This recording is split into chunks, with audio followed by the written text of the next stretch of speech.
to White, over to Caruso for the lead! Time here, turn up the 18! Woo! Hello and welcome back to Sea Red UK, where quite simply the Chicago Bulls sing. This podcast is part of the Fans First Sports Network, so wherever you're listening, rate, review, subscribe, helps us out and ensures you don't miss another episode. And if you're lucky enough to be looking at our beautiful faces on YouTube, make sure you subscribe, give it a thumbs up and leave some comments down below because we do appreciate them. I'm Matt and as usual joined by Neil. How are we doing, Neil?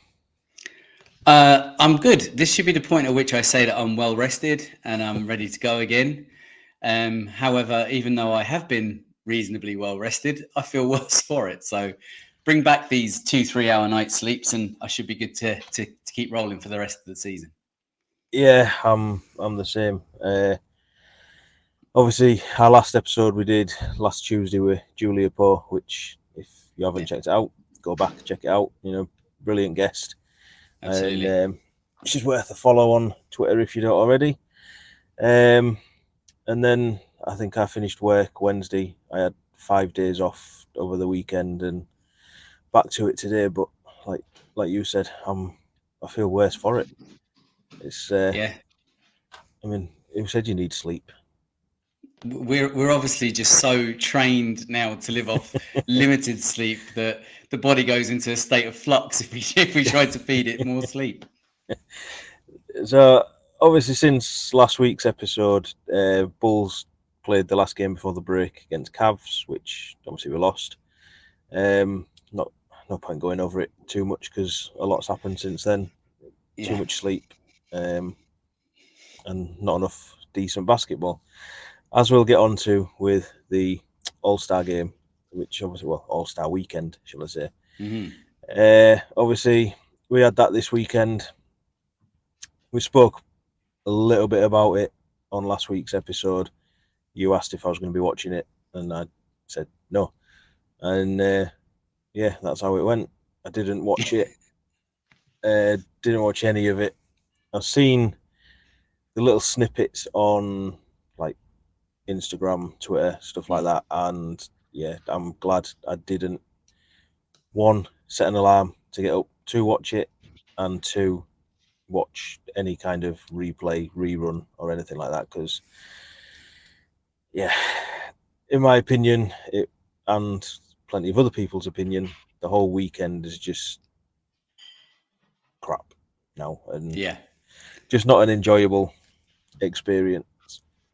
Yeah, it's certainly not what it used to be. The players don't seem to care about it anymore. It's just a weekend almost that it feels like they are going through the motions. They have to be there for promotion or whatever. But as for the pride of being selected and the opportunity to play the best of the best against the best of the best, that seems to be lost completely. It's a pity because I always enjoyed the All-Star weekend. And you could see it over the years, elements of it slowly breaking down.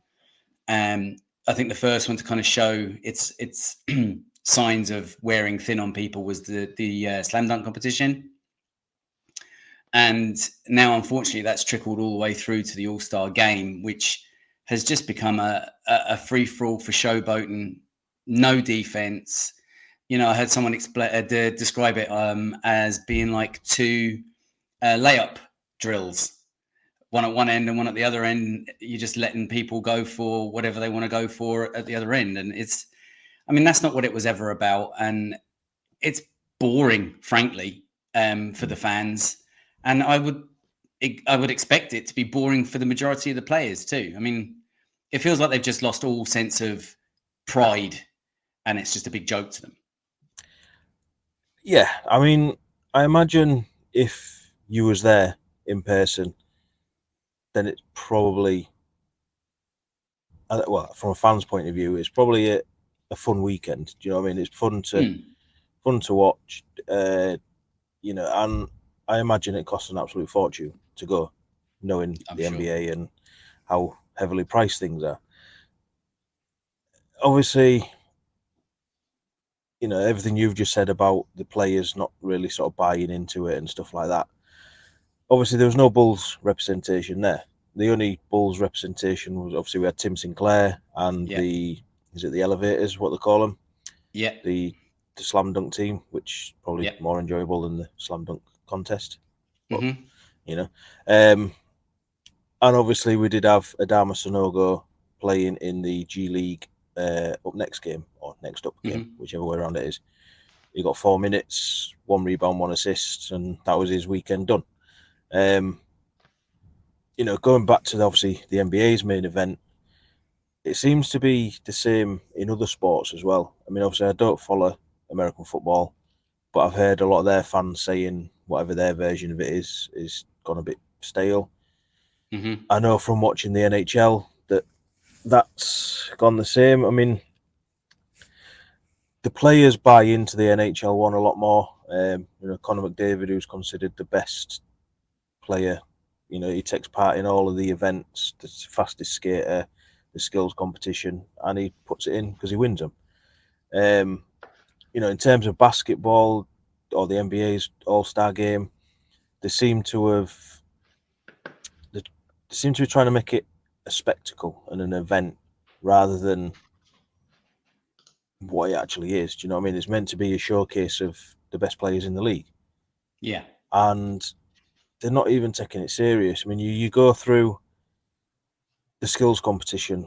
From what I've seen, Anthony Edwards, who's meant to be obviously big up and coming star of the league.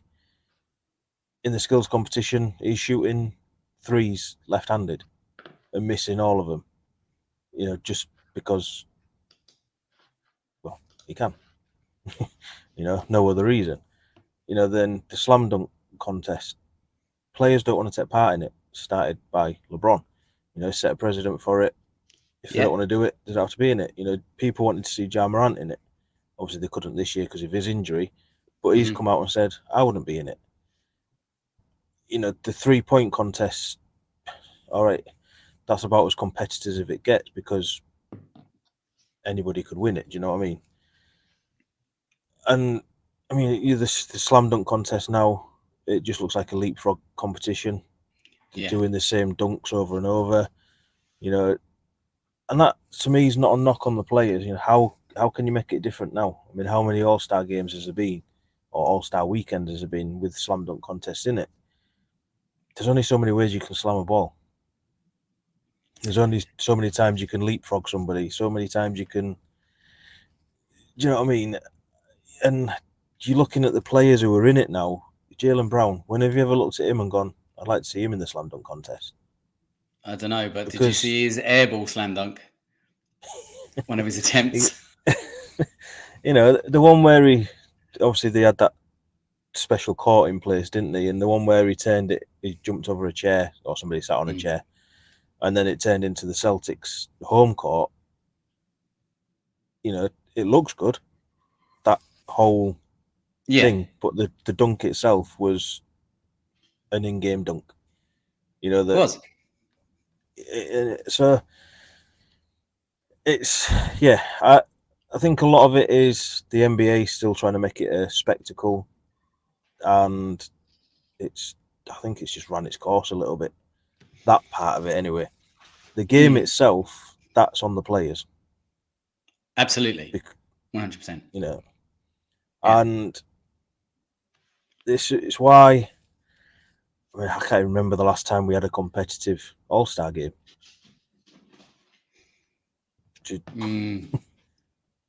Probably, was it Kobe's last All-Star game? Yeah, because he played every game like it meant something. Yeah, every game like it was a playoff. And to me, that this a little point I had on it was obviously the MVP trophy for the All-Star game is a Kobe Bryant award. Mm-hmm. To me, that's disrespectful now. Yeah, I agree. You got, whoever you named it after, whether it was Kobe, Michael Jordan, even someone like Larry Bird. Do you know what I mean? Obviously, he had his little say on it before it. They wanted to win that game, and they played it like it was, a game that they wanted to win.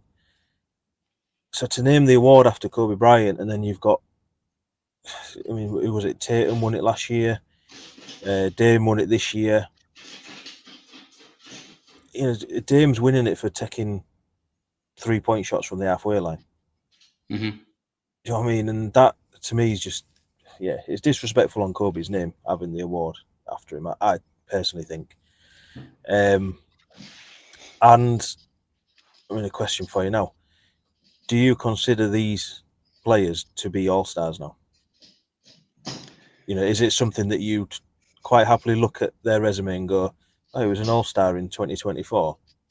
Mm. And they'd be like, the thing is, as the weight of being an all-star is lessened by the choice of the players that are in it, it takes that away from having any level of importance or carrying any weight, doesn't it, really? Because, you know, back in the day, and not that many years ago, it's just degraded quite rapidly. But back in the days when it meant something to the players to win, not just to be selected, but to win the All-Star game, it meant something to them, to us as fans, and we'd look at it and say, "Oh, he got All-Star this year. He's had a great season. He deserves it. Whatever." Whereas now, a lot of the selection process is based on a popularity contest more so than actually what's been going on the floor for the course of the season. Oh yeah, they had a great season last year, maybe they get voted in this year. No, but it should be based on this season, how they're playing this season. And if certain superstars aren't having a good season, they shouldn't qualify as all-stars, regardless of superstar status. Do you know?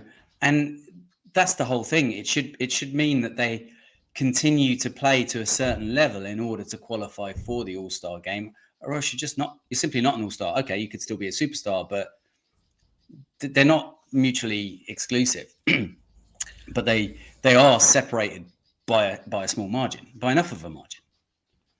Yeah, and I mean, everything about it is why I'm quite glad there was no Bulls players there, because I wouldn't want to see the likes of DeMar DeRozan, for example, just running up and down the court while Luka and Joker are just playing hot potato with it down the middle, and you know, Luka tries to throw it up for himself and then misses the dunk, and they're all laughing about it. And you know, if I wanted to see that sort of stuff, I'd pay to go watch Harlem Globetrotters.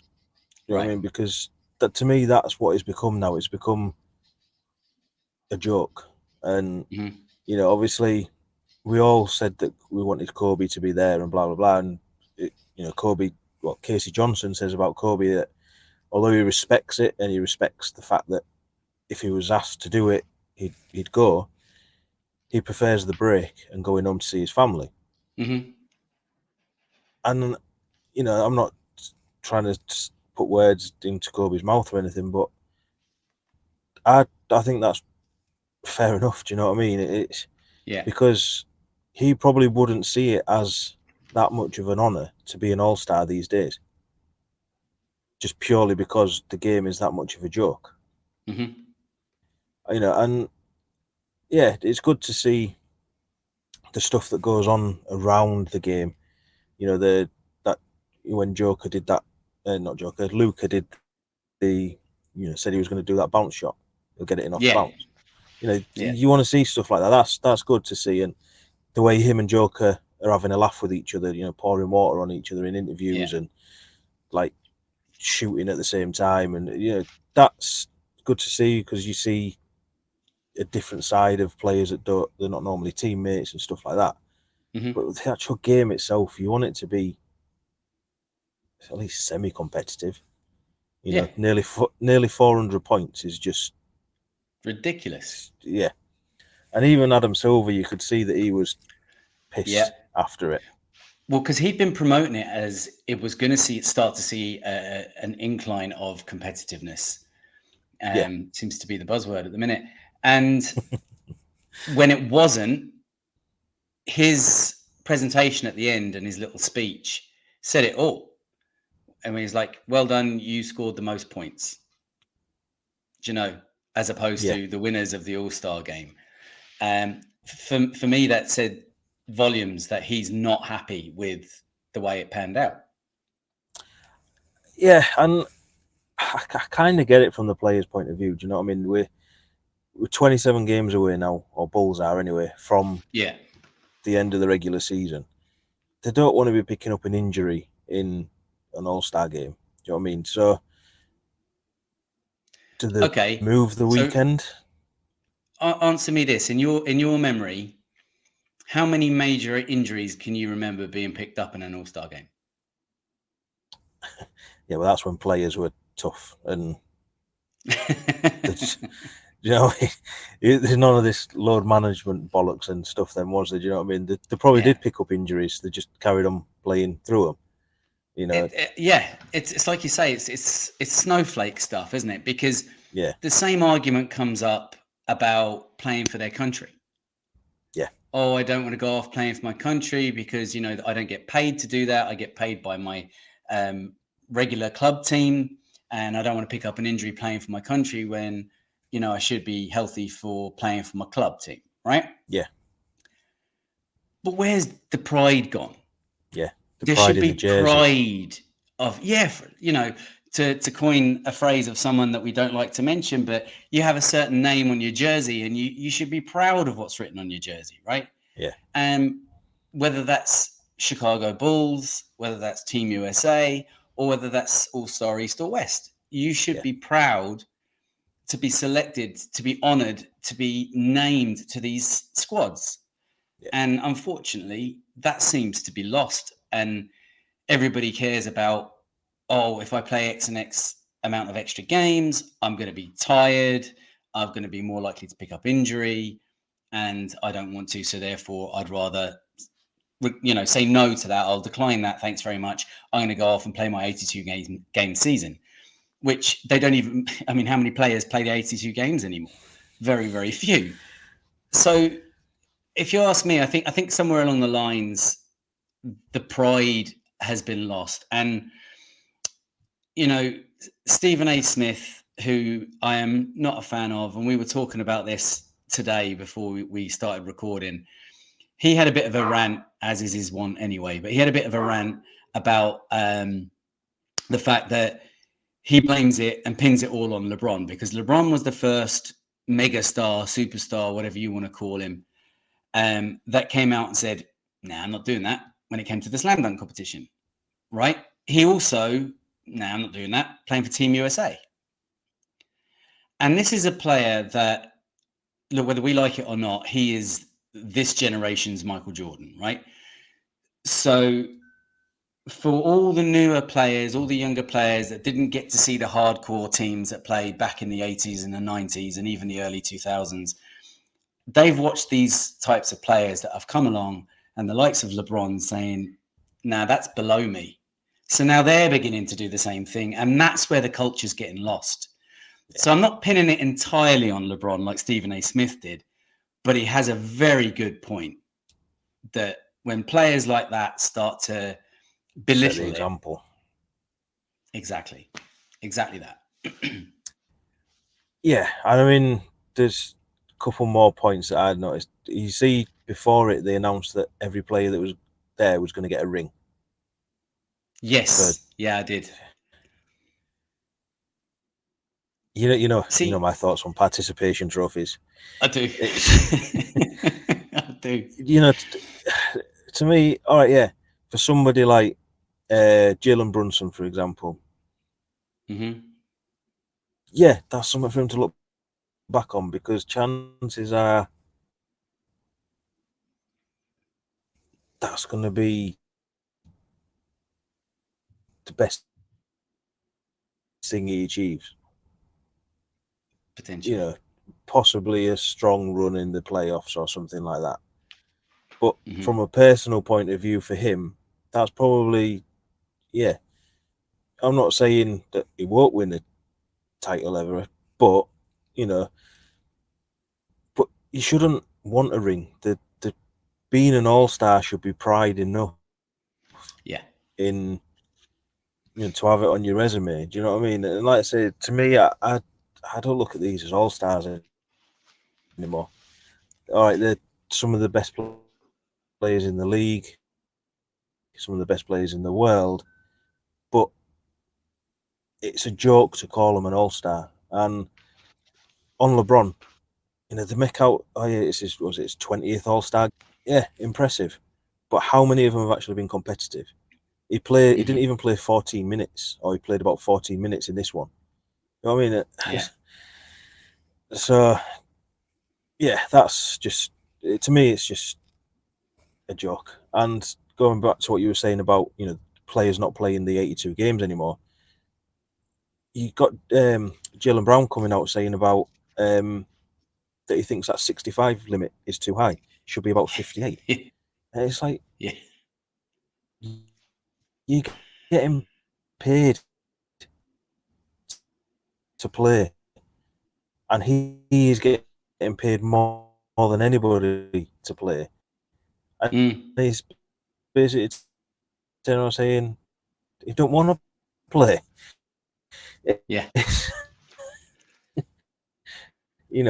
It's just, yeah. Could you imagine turning around to This your generation boss of and saying it's not even to your NBA boss, players, it's just sports stars in general.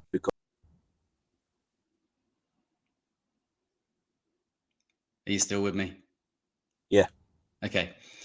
Yeah, you broke up a little bit there, but could you imagine saying to your boss, "Listen, I know I'm down for a 60-hour week, but I'm going to do 35, but you're still going to pay me for the full 60, yeah?" Yeah, exactly. He'd be I know what. packing. Yeah, exactly. I could turn around to him and say I'm the best driver in the company, so you will pay me it, and they'd still turn around to me and say, "You know where the fucking door is? Get out." Exactly. You know what I mean? Exactly. Yeah. So I know. yeah. You got anything else on the All-Star shame, or are we moving on? There's a couple of little bits that I thought of as you were talking through them. One of them to talk about the participation trophy of it all. Giving them rings for being participants in the All-Star game is okay. I'm not even going to try and make this sound pretty. It's a bloody joke, is what it is. Because for a start, right, the whole point of the NBA and all American sports for that matter is to get your ring at the end of the season, right? Everybody plays for a ring. So as soon as you start handing out rings mid-season for all-star games or in-season tournaments or everything like that, okay, that's all lovely in that moment. But what you're actually doing is you're actually degrading the value of getting a ring at the end of the season. Do you know, that's the ultimate goal. You shouldn't get your ring unless you get to the ultimate goal. End of story. None of this midway crap, right? You get a ring for winning an NBA championship. End of story. Just quick one to jump in. Yeah. How many rings does that make LeBron now? Technically, it will make him 6, doesn't it? Same as Michael Jordan. So do you think that there's something in that? Yeah, probably not, but there is for me. Yeah, me too. But do you know what? As far as I'm concerned, one of them was a Mickey Mouse ring, one of them was an in-game tournament ring or in-season tournament ring, and one of them's an all-star ring. So if there's 3 of them, 2.5 of them at least that don't count. Exactly. Anyway, I have to give him the Mickey Mouse one, I suppose, but begrudgingly. Well, yeah. So that was that. Got that as well. Yeah, exactly. And I wouldn't want to take it away from Alex. But so that's that aside. That was one point. The other point I was thinking of was from right back from the beginning of what we were saying was when we said that the Bulls representation was Sonogo and the Elevators. We did also have representation with Benny. Oh yeah. And we also had representation with Bria Janelle, who was there as well. So we did have Bulls representation, just very, very little of it was actually on the floor. Yeah, none really. Huh? None, because Sonogo was not even at that arena. So. True. Yeah, it was a little. Who said it? He looked like it was easy. That said he looked like he was playing in the airport. Yeah, shout out to Easy, by the way. Yeah, because didn't they put some sort of a court in the airport to sort of promote the? Yeah, so yeah. Probably, yeah. Look, I get it. You know, my final sort of take on it is the NBA are trying to do what they can, but it's the players have got to buy into it. They do. And look, I mean, the only thing I came up with when I was going over ideas and stuff with people on Twitter, and Horns Over Hoops put out an idea, and shout out to the boys there, saying that I can't even remember exactly what they suggested now, but they suggested that it was like you get a bye into the Eastern Conference or the Western Conference finals, whoever wins, or not finals, but into the seeding, should I say? So you gain first place seeding by winning East or West, whichever. But the concerns I would have with that are then you're taken away from winning the regular season, and it's already enough of a battle to get people to buy into playing a full regular season at top level. So you take that away, and they're going to be like, well, we don't have to try in the regular season. All we need to do is turn it on during an All-Star game, and we'll work it out that way. But I'm not sure how that's going to work. But the only thing that I kind of came up with when I was shooting the breeze with a few people, I think it was Mo Bankston actually I was talking to when we were talking about this, is potentially some sort of a charity prize, because I know there's this talk of paying them money, but to be honest, I think even half of them would be like, well, I'm worth more money than this guy, and this guy's worth more money than this person, and that could get very messy.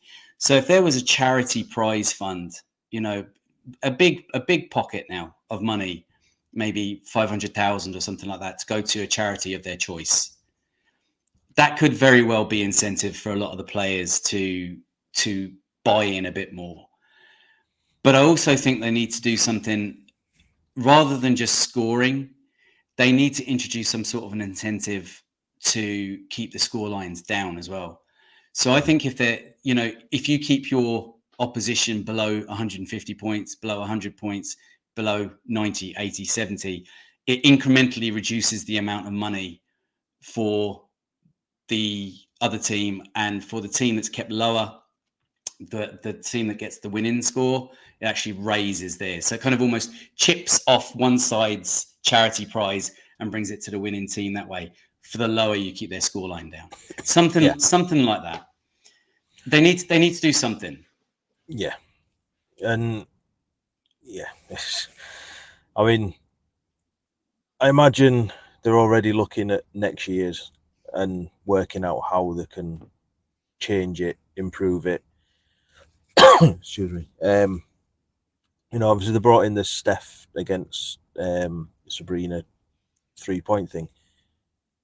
Great, that worked this year, but what happens next year? Yeah, how do you keep that fresh? And I mean, they made a fucking belt for that as well, didn't they? Which they did. Yeah, very. I'm sure that's got pride of place on Steph's mantelpiece next to his 4 rings and whatever else he's got. Do you know what? I actually thought that part of All-Star Weekend was the best part of All-Star Weekend. I thought it generated a lot of buzz for the WNBA, which is something that's necessary. And I actually found it quite entertaining to watch. They could see there was obviously a bit of chemistry between them. They were having a bit of fun about it, even leading up to it. So I quite enjoyed that. And it felt new, even though it was pretty much just the same thing. I suppose the only way that you could keep it fresh is the reigning 3-point contest champion from the WNBA plays the reigning 3-point contest winner from the NBA each year. And do it that way. And at least that way, it's not necessarily always going to be the same players, even though, there's some chance. It's not guaranteed. But I did actually think that was quite good. And also to push back on the slam dunk thing as well, that you were saying that, how many slam dunks are left. Well, all you need to do is, YouTube or Google street ball slam dunk, and you can see there are amazing dunks out there that have never been done in an NBA slam dunk competition. But is there a reason for that? Yeah, because they can't do them. Exactly. So, or they're afraid to take the risk in case they can't manage it. Like LeBron not entering it in the first place. Yeah, but yet he'll do it in the warm-up lines, or he'll do it in an empty gym the week before. Yeah. Anyway, Enough All-Star talk. Let's go on to some Bulls talk. Yes. Now, anybody who follows us on Twix will notice that over the weekend I decided to put out, to get people's opinion, some polls on player grades for the Bulls roster so far this season. Mm-hmm. I did it in alphabetical order, and that's what we're going to do now, is give our own grades quickly, and obviously I guess a little bit about each player. And obviously, first one up was Jevon Carter. Now, the grade he got on the poll was a D. Mm-hmm. I mean, to be fair, I don't think we've spoke about Jevon that much, and there's maybe a reason for it, because my grade is a D. Yep, mine too. It's just not been the player we thought we were getting, has he? No, he hasn't. He's shown moments of it. I mean, I have also just put out a post tonight of our current Bull of the Game standings, and he has actually got one. Mm-hmm. So that's what I mean. He has shown moments of it, and we thought we were getting this pull-up shooter in transition and stuff like that, and a dog on defense. And yeah, he'll shoot the three, but what's happened to his accuracy? I know. It's gone. It's and you kind of wanted him to check in and be that guy off the bench that's going to come in and put up maybe 4, 5 threes, hitting 2 or 3 of them. Mm-hmm. And we're not getting that. And I think he's just too small, isn't he? I know Billy likes his small lineups, but he does. It's just, to me, it's not working. And he's one person that was he got another 2 years after this as well? Mm-hmm. I'll be. What height is he? 6'1", is he? I'm not sure, to be fair. I think so. Talk amongst yourselves. I mean, obviously seems like a genuine guy. He's happy to be in Chicago, obviously back home and stuff like that. But that only gets you so far, doesn't it? Do you know what I mean? I think the fans have already lost the patience with him, and he's just, to me, he's just taking up a roster spot and a bit of salary cap that we could maybe use elsewhere at the minute. Yeah.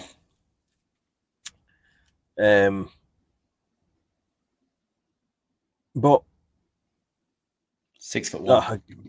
Yeah. So I mean, I don't think that quite makes him the smallest in the league, or he's probably on par with to be the smallest, isn't he? But he must be close. It's just, I mean, like I say, it's just show the odd moment where you do see that, that defensive game coming out where he's in the player's jersey, he's got his hands in the passing lane or whatever. But maybe it's because it's too few and far between with Billy actually giving him minutes. Maybe. Because at the start of the season we were saying, "Oh, Jevon, you're hot from 3. Take a seat." And did that have an impact on him? So, I've got no else on him. Don't know if you have. Nope. So next one up was Alex Caruso, and the grade he got on Twitter was A. Mm-hmm. Now, for me personally, obviously you couldn't on Twitter, but I'll give him A-. Yeah, I'd agree. He's up there as maybe one of our top 3 players this season. Yep. You know what you're going to get defensively, and as you rightly sort of claimed at the start of the season, if he could improve his offensive game, which he has, mm-hmm. you're getting a completely different player, because he's managed to keep his defensive sort of mindset and skill and stuff like that. And he's a genuine 3-point threat now. He is. Not in high amounts, granted, but we don't want to see him taking 10 3-pointers a game. Do you know what I mean? The 5, 6 that he's taking and hitting 2 or 3 of them, a lot of the time the game turning moments. Do you know what I mean? And mm-hmm. they've been big moments as well. So, and like I say, you know what you're getting with him. Unfortunately, you always have that fear with him as well of Yeah. he's going to get hurt, and he's been held together by duct tape. So, yeah, I've got nothing else on him. Like I say, you know what you're getting. So, Yeah, I completely agree with everything you said. Again, same as I would go A minus. He's been phenomenal. As always, he's had some spells where he's injured. He has a lot of spells where he's on the cusp of getting injured. But that's part and parcel of what comes with him as he plays. As it's now the phrase coined by Casey Johnson, he's General Mayhem. yeah. And that's exactly what you expect out of him. He creates general mayhem on the floor. And he's been brilliant. He's been a threat from three. He's been a threat attacking the rim even this season. He's been quite impressive attacking the rim, both finishing under the rim and finishing above the rim. Very entertaining to watch. And hopefully he keeps going and doesn't pick up any more injuries between now and the end of the season. Yeah. Obviously, next up was Torrey Craig. And the grade he got on Twitter was a B. And that's what I'm giving him as well. Yeah, I think I gave him C plus B minus, kind of somewhere in between. And the main reason for that was because of the fact that he was missing for such a large chunk of the season. But that's purely it, really. I mean, when he's been on the floor, he's been decisive, he's been aggressive, and game-changing in some instances. He's almost like a taller Alex Caruso at times, the way he gets stuck in and involved. Yeah. Yeah, and obviously you see him with his chase down blocks and stuff like that all the time, and like you say, he can hit a three when we need him. Yeah, he misses a lot, but to me, the reason why I give him a B is obviously I like what I see on the court, but that time when he was out injured, again, he was like Caruso when he's not playing. He was coaching the younger players up. Yeah. He was there hyping them up. He was, you could hear him shouting out defensive instructions and stuff like that. And I think he's just been generally a great teammate since he's been there. And yeah, hopefully we see him now for the rest of the season, this next 27 games. And, I had him down to be our unsung hero at the start. And hopefully if he can do what he's done for the rest of the season, I think he could be still in with a shout for that, to be fair. Yeah, absolutely. Next one was DeMar DeRozan. Now his rating on Twitter was a B, and I've given him a B plus. Yeah. Purely because I think, I can't remember, I think it was Bulski Cast put one out asking for the same thing, and I said the same there. I can't remember what grade I gave him, probably a B plus. But I said the thing with DeMar is we're still seeing a lot of what we love about him, but we're also seeing a lot of what we hate about him. Yeah. And, he can single-handedly win us a game. Unfortunately, he can play a massive part in us not winning a game by going ISO and stuff like that. He can still put up 20-odd points. There's not many, what is he now, 34? Not many 34-year-olds in the league that are putting up the amount of points that he can put up on a regular basis. We've seen him start facilitating a bit more. We've seen his defensive game improve a bit more. So, although we both kind of wanted to see him moved at the trade deadline, I'm not that bothered about the fact that he's still on the team either. Yeah, that's fair. I'm not to say I want to see him back, but at the same time, I wouldn't be sad to see him go, if that makes sense. Yeah, I think. See, I gave him a B as well. I think I'd slide closer to a B minus than a B plus, but a straight B will do the trick. I think. See, where I'm at with DeMar is I really like him. Do you know, I really, really like DeMar as a person, as a teammate. I even like him as a player on this team, but I just think what he brings to this team on the floor, not off the court, on the floor, it's no longer conducive to us winning. Yeah. And that's my concern with DeMar DeRozan. And yeah, I can see him sitting out the rest of his career in Chicago. So, you know, I'm not going to start slating him to the point where I have to start turning around and saying I like him again. But I've never said I don't like him. All I have said is that I think his time with Chicago effectively has run its course. But I think he's not going to go anywhere anyway. I think we're going to be with him, and he's going to be with us. I mean, I've got something else I want to say about him in our next segment, which obviously probably speed through anyway. But and obviously, if anyone hasn't seen it, I think it's today that his Dinners with DeMar launches on YouTube, on his YouTube channel, which I'm really looking forward to, by the way. Yeah. I don't know what time it's dropping. It may have already dropped. I don't know. But yeah, that'll be good to watch, and I'm sure we'll probably maybe talk about it next week, or other people will as well. So yeah, next player, Ayo Dosunmu. Now, grade that he got on Twitter is an A. I've given him an A minus.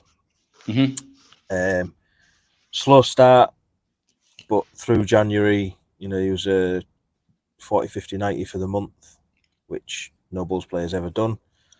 And we said at the start of the season we wanted to see him get back to rookie DeMar. Rookie Ayo. But I think he's gone past that, and he's better than that now, and that's why you know, and the deal that he's on as well, you know, $7 million or whatever it is for the year. Between him and Kobe, that's just you know, well, that's probably the best bit of business AK's done, is them two re-signings. And we've got Ayo on that deal for another 2 years after this as well. Yeah. You know, and I think he's only going to get better. He looks a lot more controlled. He looks a lot more composed. 3-point shots looking a lot better. You know, was it 2 games with 5+ in a row that he's hit? Oh no, hit 5 only the last 2 games. Yeah, that's it. And he's starting to look like a game winner out there, which I think is important. You know what I mean? You kind of wanting him to be on the court now. Yeah. Rather than last year, we were kind of wanting him to take a seat. So. Yeah. I same. I gave him A minus. He has been far superior to his efforts last year, and he's really proven a lot of doubters wrong. Like, I mean, we said we hoped it was just a sophomore slump that he was in last season, and he's proven now that that is exactly what it was. He's increased exponentially as the season has gone forward. The one thing that we always said we loved about him was when he got out in transition, the speed at which he attacked the rim. But the problem was his finishing wasn't quite there. Well, it's certainly there now. Yeah. He's much more controlled. It's almost like even though he's still going the same speed, the rest of the game around him has started to slow down. He's making better decisions, better reads of the game. Still makes a few little mistakes here and there, but you know, it's only his 3rd year and he's still a young guy. I think the sky's the limit for him as he goes forward if he keeps to improve at this rate. And himself and Kobe going the way they're going together, it's very exciting to watch. Yeah. Next one, Andre Drummond. Now, he got a B on Twitter, and I give him a B as well. Yeah, me too. And I guess B for backup. B for big cat. Or big penguin. You know, love Drummond, love what he brings. Yeah. Don't think he could be a starter on this team every game. He can start. We've seen that. The Twin Towers lineup, I'm not saying it doesn't work, but it's very flawed, I think, in its just due to the roster construction. You know, there's nothing that can come off the bench to help out. So you've then got to end up staggering it and stuff like that. But we've seen what Drummond can do, and we've seen what Drummond tries to do. not Yes. can't do, tries to do. And they're two completely different ends of the spectrum, aren't they? You know, and Yeah. that's what makes him so good to watch, I think, you know, because He's entertaining. and look, if he goes in the off season, it's a massive loss for us. We both did kind of expect him to be gone at the trade deadline, but Yeah. you know, we've got him now for the rest of the season, and he seems to like it in Chicago, which He does. He does. who knows, he may opt to re-sign. He might take a team-friendly deal. Who knows? Depends on how much he's enjoying it. So, yeah. So, Yeah. B for Bring the Chaos with Andre Drummond. Exactly. Next up, I mean, I don't think we'll spend a lot of time talking about this one. Zach LaVine. He got a D in the poll on Twitter. I've given him a C minus. I gave him a D. Yeah, I was gonna, but I don't know. When he was on the court after his injury, you could kind of see that he was still there. That the Zach that we wanted to was still there. I agree. And obviously, the reason why I couldn't give him any higher is because we just everything that's gone on with it, the injuries, the trade request, the way it's all played out. You know what I mean? It's chances are we don't give him any kind of grading next season because hopefully he's gone. Yeah. Well, I suppose whether it's his fault or whether it isn't his fault, Zach LaVine absolutely scuppered our season.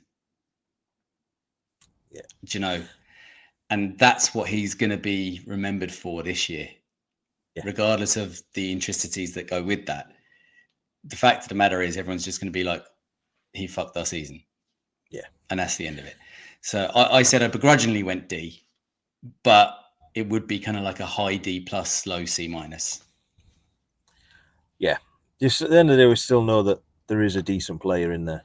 And, of course. An exciting player to watch, but a flawed player. And at the minute, it just kind of feels like the separation is there. But we're just living in separate rooms, and he's kind of hanging around for the kids at the minute just to get rid of that, you know, transition into single life. And yeah, it's all going to come to blows in the off season, hopefully. Yes, we'll be living in different houses. Next one up, Julian Phillips. Now, obviously, you know, minimal minutes for him. He got a C on Twitter, and that's what I've gone with as well. Love the potential that he's got. Love watching him play, but you can still see the rookie side of him. You know, the last few games where he's come in, I think he's been putting up like Tony Snell / Ayo Dosunmu numbers of 0, 0, 0, 0. And I don't think that's on him. I think it's just the fact that the game's maybe a little bit at times too fast for him. Yeah. And he needs to. I mean, we've seen what he can do: the blocks, the putbacks, whatever else it is he's doing. So to me, there is a good player in there, and like I said, there's an article on CRedUK.com that I put on where I graded my sort of the young core in how I was excited about him, and I think he was fourth on it. You know, so I do like him. I just don't think we've seen enough of him yet, and what we have seen is very rookie, shall we say? But he's put out some amazing highlights too. Yeah, he's an absolute highlight reel of a player. Yeah, he is. And that's only going to get better and more exciting to watch as well. Yeah. Put him in the slam dunk contest. Tell you, he wouldn't be a bad competitor in the slam dunk competition. I wouldn't mind seeing him having a go at it. But then I suppose we know who J-Pip is, and if you were to say Julian Phillips of the Chicago Bulls to most other teams around the league, they're probably going to go who? So it's still not the caliber of player that we need to start seeing entering the slam dunk competition to revive it. Yeah, but it's only like Jeremy Toppin or whatever his name is, Obi's Yeah, brother. yeah. Who's he? He's Yeah, Obi's brother. yeah. Well, yeah. But we could always just pull a G League player back for one day only to do the slam dunk competition, and then let them disappear into the night with the championship again. Win it 2 years in a row. Yeah. Yeah. By the way, yeah. on that, just a quick moment on Mac McClung, Chicago Bulls legend, on his All 2 on minutes. his slam dunk, 2 minutes of fame with the Bulls and 2 minutes of fame in the slam dunk competition. I don't think there was enough love given to his release and regather dunk. That was fully intentional, and I don't think that's been done in the slam dunk competition before, and it got practically zero love for what he did, and I thought it was actually very, very good. Now I'll step down off my soapbox. Yeah. So, what grade did you give JP? I gave him a C. I'm only making notes for when we do it at the end of the year as well. Oh So yeah, we okay. can I'm actually going see. through the Twitter poll as I'm talking to you, so I can see what I put down. Obviously, next up, Terry Taylor. Now, the reason he got in is because I think he's played 18 games or played in 18 games so far this season. So he met that threshold that I'd made up in my own head. Now, on the Twitter poll, I think he got a C, and that's what I've given him as well. I think any higher would have been too generous. Any lower, I think it's a bit disrespectful to him, because it's not his fault that he's been played the way that Billy plays him. But when he has come in, I think he's been solid, even as a small ball 5. Very small ball 5. Very small. But he did his job. He's out there to rebound, and that's pretty much it. That's what he made a name for himself in the G League last year, has been a rebounder. He can put the points up as well if given the opportunity. But he come into space the minutes, didn't he, and grab a few boards, and that was it. He did it. Yeah. I would like to see him get a few more minutes, to be honest, especially when we've been struggling in his natural position of the 4, and we've decided not to play him at the 4. But it's Billy Donovan, isn't it? So yeah, play Alex in the 4 instead. Yeah, because why not?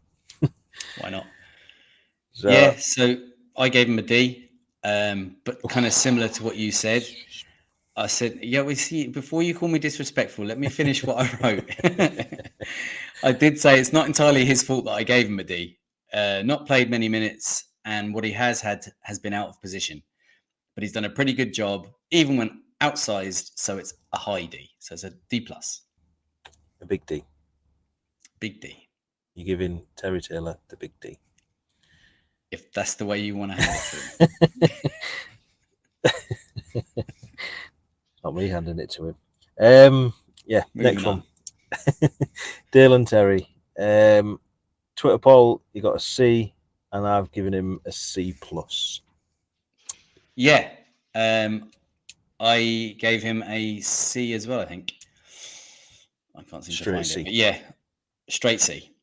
Straight C. Yeah, no, I mean, I love Dalen. I've done since he got here. And I think his injury just come at the wrong time for him, because he was really starting to get a bit of momentum going.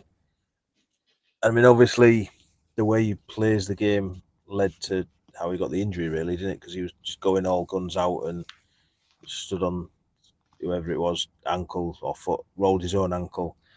Mm-hmm. And his numbers don't exactly jump off the paper at you, what he's putting up.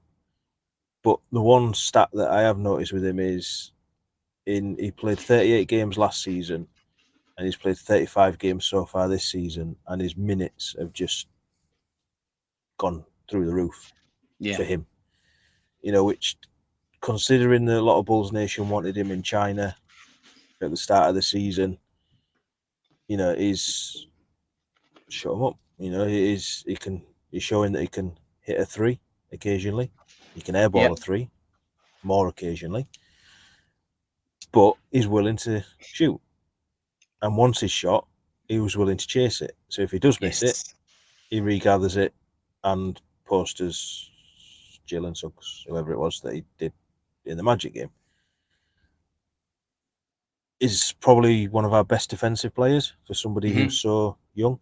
You know, we've seen it in the Sixers game where he pushed Alex Caruso into position, stuff like that. You know, so to me, there's a really good player in there. We've just got to be patient, and I think a lot of it's let him figure it out himself. Really, when the game slows down for him a bit more, and he realizes he hasn't got to go 100 miles an hour with everything, you know, just slow it down. And it's kind of like a bit like Drummond, isn't it? Embrace the chaos when he comes on.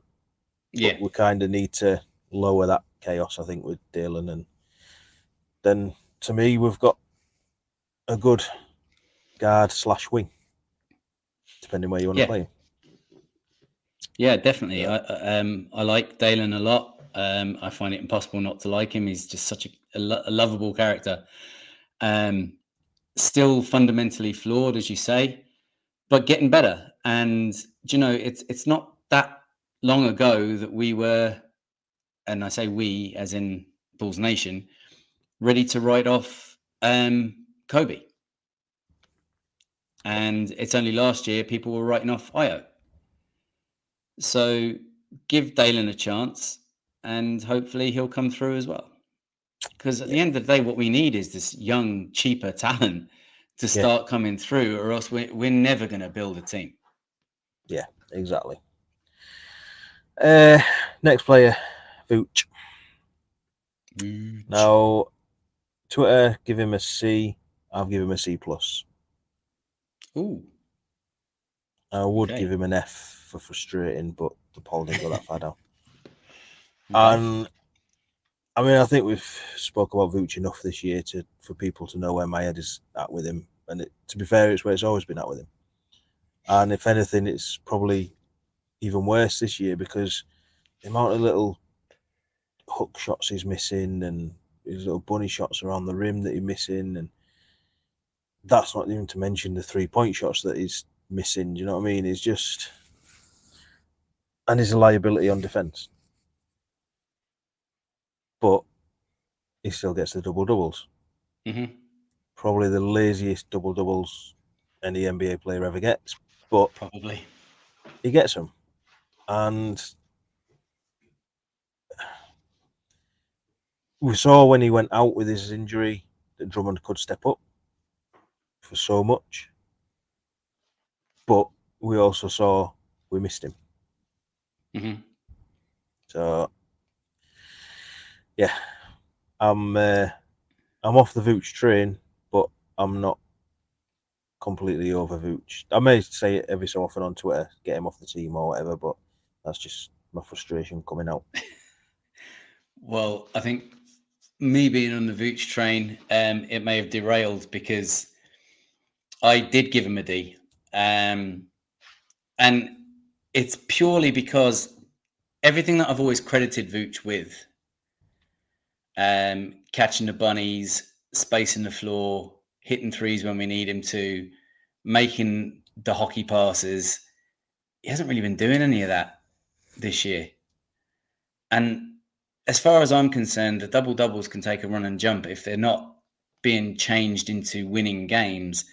And you know, that's just the stat line. It's like you've said before, the only stat that matters is winning.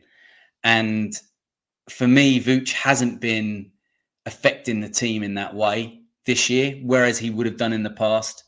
I don't think we're getting the best Vooch, the best version of Vooch this season, and it's hurting us. And only for the fact that Drummond is there kind of to assist him in his position, and he's had a better season than he had last year, I think we'd see a real gap at the 5, only for the fact that it's being slightly, you know, the lines are being blurred slightly by Dre. Yeah, it's Vooch. Next one up, Kobe Mother freaking White. Aye. Now, Twitter has given him an A, and that's what I've given him as well. Me too. Purely because, for me, everybody can always be better, which is why he didn't get an A+. Okay. And I think by the end of the season, I probably will end up giving him that A+, because I think it can be better. I don't disagree with that. So as I've said in the last couple of pods, what he's done has been amazing for Bulls. But in comparison to the rest of the NBA, it's doesn't stand out. And I think that's just purely because he's done it at Bulls. If he'd have been doing it at Milwaukee, I don't know, Indiana, wherever, teams that are pushing for the playoffs, I know the rest of the NBA are starting to take note of it now. Mm-hmm. But I think they'd have took note sooner had he been at a better team, a winning team, shall we say. Mm-hmm. But Scotty Barnes got to the All-Star game, and yeah, not going back over that. So yeah, is an A for me. But I love Kobe, love what he's done, and love where he's taking this team. Yeah, 100% agree with you. An A from me as well. I think Kobe White has been our SOS. He's saved our season. He's made it entertaining to watch. His ascendance has been what's kept me really, really entertained and intrigued with this team. Even though the rest of the room might have been on fire at times, he's standing there in the middle, covered in ice cubes as Sub-Zero, keeping me interested. So yeah, no, Kobe for me is the outstanding feature for this entire season for this Chicago Bulls team. Yeah. Side note, on the Bull of the Game list I've put out, he is winning with 9. Yeah, I think the next closest to him is 4, is it? 5 from Drummond, which yeah. And the last player, your guy, Mr. Patrick P. Williams. Yes. Twitter has given him a C. I mean, I think that poll's still ongoing anyway, but I think it was quite high rating for C. And that's what I've given him as well. Me too. Purely because I liked what we were seeing from him. Yeah. But there was still passive P there from time to time. And then the injuries just completely derailed it. I think, hopefully, I mean, I don't think he's going to play against Boston, but he's out of his boot, as you mentioned to me earlier today or yesterday, whenever it was. Yeah. Obviously, they've got to try and ramp him back up. So hopefully next week, possibly see him back on the court. Hopefully. But I'm not expecting too much because he will. Unless they're hiding something from us, I'm just going to ignore that. Unless they're hiding something from us, he should at least return this season. It doesn't look like it's going to be season ending anyway. I think P. Will, and this is coming from a big P. Will supporter, as you say, P. Will has still got a lot to prove. He's still got a lot to show people. I'm still very much backing him. I'm still very much in his corner. The injury has done him absolutely no favors, and he kind of started to sulk back into that passive P position when Zach was back, which kind of lands in with what we've talked about in the past. And the fact that Zach is gone now for the remainder of the season, this would kind of be Pat's time to show, is that a factor or not? And we're not getting to see that right now because he's also sitting down on the sideline. So hopefully he'll come back and prove me right and you and mostly everybody else wrong. I hope he does. I've always said that with P. Will. I really do hope he proves me wrong. So, that's it for the grades. We will give them out again and put the polls out again at the end of the season, and that's obviously where we start to give out our awards and stuff like that. Yeah. Now we were gonna do what do we want to see out of the break, or our final push expectations. We'll quickly go over it. I don't think we can spend as much time on it now because fucking All-Star game. We've gone long. Yeah. Yeah. So basically, a couple of things that I want to see is competitiveness. No, I don't want to. Define competitiveness. No. No, obviously the first thing we're going to see is the buyout market. Yeah. I don't want to see us go into the buyout market. It's going to happen. Yeah. And the reason why I say it is because I don't think there's anybody out there that makes a massive difference to how Bulls finish the season. No. You know, we're going to either get a Tristan Thompson or a Pat Bev. Somebody that's going to come in and take whoever else. Do you know what I mean? And that's what I want to see. Is I want to see these players develop. They've been in a position all year where they've been trusted to get minutes. So why not give them more minutes and just see how they go? And I know we've got the empty roster spot. We've got obviously Zach out injured, Lonzo out injured. So we are very short benched at times. But Billy only plays a short bench anyway. Yeah. And when he doesn't want to, use the two-way guys. Let's see what we've got in Bitim and Sonogo. You know, at the end of the day, what we're doing at the minute is enough to be in the play-in. All right, you kind of want to be the 7th or 8th seed. We're not going to get the 6th seed. Not at this stage. No, I don't think anyway. So yeah, maybe push for that 7th or 8th. But this team has got us there or thereabouts. So just keep going with it. You know, they've been competitive in games. You know, so, and obviously I mentioned DeMar before, and what I want to see is what we saw in the Cleveland game. I want to see Kobe get more last shots. Yep. Now, obviously the reason why I didn't talk about it then is because I was going to talk about it now. So just quickly, obviously, we saw that last play drawn up where if Kobe did hit it, it took it to overtime. Obviously, Kobe didn't hit it, it rimmed out, and we lost by 3 points. But that was good for Kobe because he hopefully learned from it. I put out that obviously picture with the Michael Jordan quote, obviously saying it was from Kobe, but obviously it wasn't. And I just thought it was relevant to that. You know what I mean? Because the only way Kobe learns to hit them shots is by taking them shots.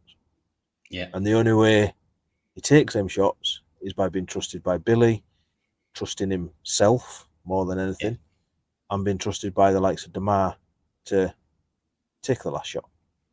Yep. So that's something else. You know, if we're going to be competitive in games, as we have been, and get to a point where we're constantly in these clutch games, the ball's got to be given to Kobe now for that last shot, or at least be involved in the last play.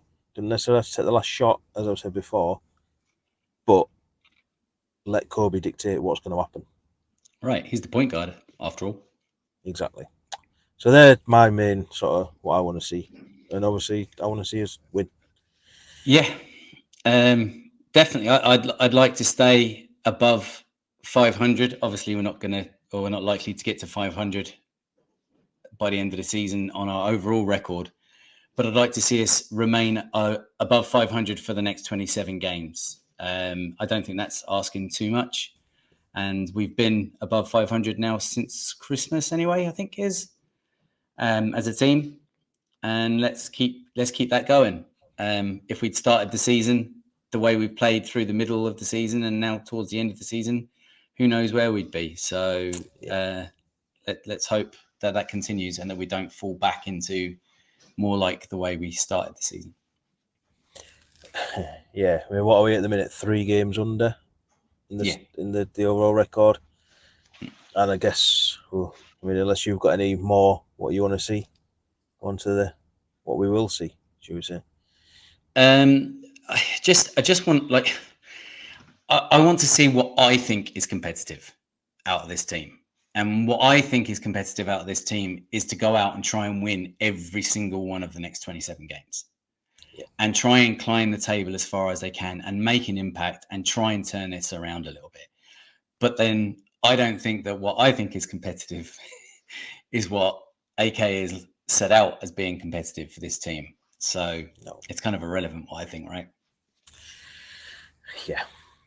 So yeah, like I say, what we are going to see out of the break is Bulls taking on the Boston Celtics. Yes. Followed by Pelicans. Right. Now, getting one of the, well, obviously the best team in the league, followed by one of the informed teams in the West. Hopefully the breakers switch that and they don't come out like that themselves. But yeah, Celtics next game Thursday, well, Friday morning for us. I mean, they turned our season around last time because they absolutely embarrassed us, and we then started to pick up some wins. Let's hope they don't turn it back the other way. But yeah, I'd rather not take an embarrassing loss as well. I'd rather they can just turn it on without it. I mean, I'm going to say it's an L, and we dropped to 400, 4 below 500, should I say? Okay. Hopefully, it's a competitive loss, though. Yeah, all right. I'm leaning towards a loss as well, but just to keep it colourful, I'm going to say a win. Well, once again, I hope I am proved wrong. And then we've got Pelicans on, I think it's Sunday. Well, it's midnight, sort of Sunday, Monday, however you want to word it. Tip for us. Yeah, I've just told you about March's schedule, and it's grim, innit? So it is. It's time wise. I mean, not game wise, and game wise, but yeah, Pelicans. They're on a 3-game win streak, currently sitting 6th in the West. I don't know who they're playing before they play us out of the break, but we haven't done too well against them of late either, have we? In pre-season, and we lost to them at the start of the season, didn't we? I think. Yeah, and Zion had quite a game against us. Oh yeah, because that was when he ran through Kobe, and Kobe decided to stop taking charges for a while after that. Yeah, because I'd say that one hurt. Yeah. So I'm gonna 2 L's for me, and we end up 5 below 500. Yeah, okay. I'm going to be Mr. Positive then and say we take 2 dubs. And we end up 1 below 500. Yeah. And then we go on a losing streak, but we get that close first. Well, yeah, because we've got Pistons after that, so why not? Win them 3 games, finishing off with Pistons, and we're at 500 just in time to face Cavs. There you go. So, yeah. It's either going to be one hell of a losing streak or a bit of a positive winning streak, maybe. Yeah. But yeah, obviously we have gone on a little bit longer than we anticipated, but we haven't spoke for a week, and we've got a lot to get off our chests. So, so yeah, as always, thanks for listening. We will be back at some point next week, I'd imagine. Once we've worked out where we are, who we are, where Bulls are, all that usual stuff. And as usual, I've been Matt. You can find me on Twitter at MattCRedUK, and you can find us on all the socials at CRedUK. And you'll find me on Twitter at NeilCRedUK on behalf of both Matt and myself and the Fans First Sports Network. Thanks once again to everyone for tuning in. From us both, do remember it's a Chicago Bulls thing wherever you are in the world. And until next time, see Red people and go Bulls.